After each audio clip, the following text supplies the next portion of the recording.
Ouais, Dicalo, la vision de Dicalo, c'est de doter à l'Afrique son propre réseau social, sa propre plateforme de communication. Nous, on n'appelle même pas ça réseau social, mais plateforme de communication. Parce qu'on s'est dit 500 millions d'internautes en Afrique, tendance montante 1 milliard d'internautes dans quelques années. L'Afrique a besoin d'une plateforme à elle où elle peut communiquer, mais où aussi elle peut offrir des services qui sont adaptés au contexte social des Africains sans attendre que les autres le fassent pour nous. Voilà.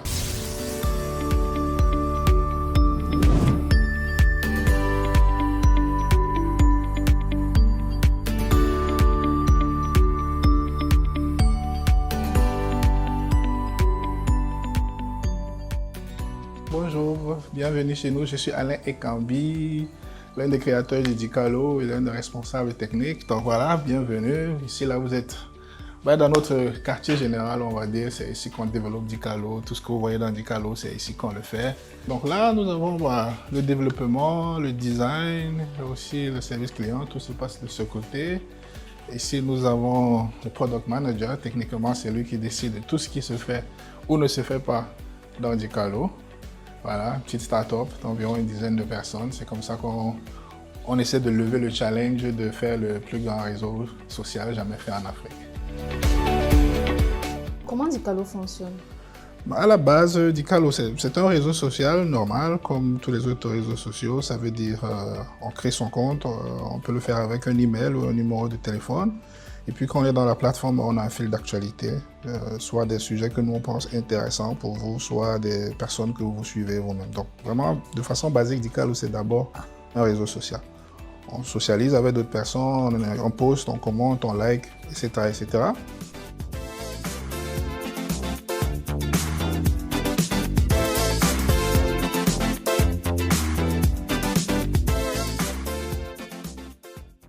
Alors l'idée vraiment, c'est qu'on a créé un service à l'intérieur de Dicalo qui s'appelle Tara, qui permet, moi en tant que fan, si je trouve le contenu de quelqu'un qui me plaît bien, en 2 temps, en un clic, un bouton, je peux lui faire un cadeau.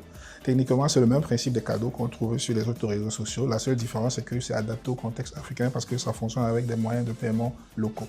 C'est-à-dire, il ne faut pas une carte de crédit, ou alors il ne faut pas être bancarisé, ou alors il ne faut pas être dans un pays éligible à la monétisation, comme on le dit ailleurs. Chez nous, dès qu'on est sur Dicalo, on est automatiquement éligible.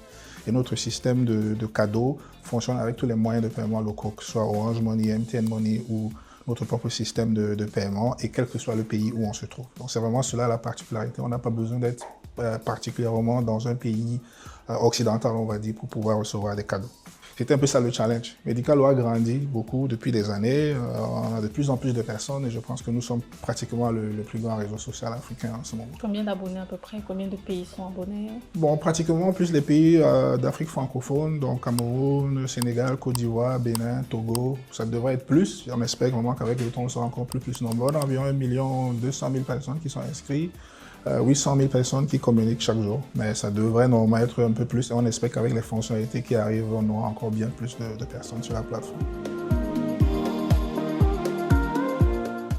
Une des particularités aussi qu'on a de Dicalo, d'ailleurs que je n'ai pas cité tout à l'heure, c'est les stickers africains. L'idée pour nous, c'était d'africaniser un peu la plateforme avec des expressions de chez nous, des expressions africaines, dont on a des stickers du Cameroun, du Nigeria, de la Côte d'Ivoire, mais vraiment la vision à long terme, c'est d'avoir des stickers de partout. De telle sorte que chaque Africain qui arrive sur la plateforme se retrouve avec des expressions de chez lui, mais aussi que d'autres Africains puissent apprendre des expressions d'autres pays, en fait, de telle sorte qu'on ait une certaine synergie. Donc on fait des appels souvent aux artistes de venir avec des stickers des différents pays d'où ils viennent pour nous permettre d'enrichir la plateforme.